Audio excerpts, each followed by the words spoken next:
အနေနဲ့ရွေးချယ်ထားတဲ့ချင်းလေးကတော့အဟောင်းလေးပေါ့ခင်ဗျာတဘာဝဆိုတဲ့ချင်းလေးကိုနားဆင်လို့ပါ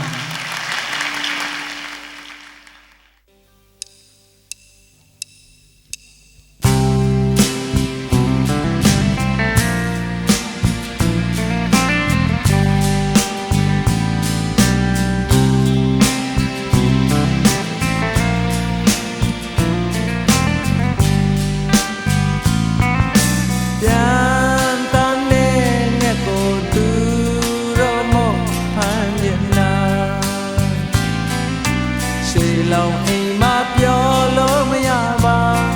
ချစ်တဲ့ကောင်းငင်ရဲ့လွတ်လပ်မှုကိုရှာ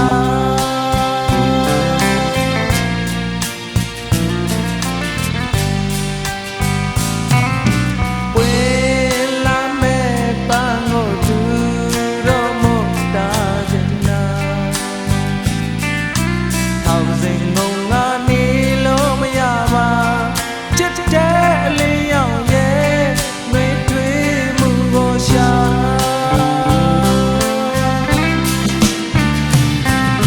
ရှိတာလေးကိုရှိပါစေလေ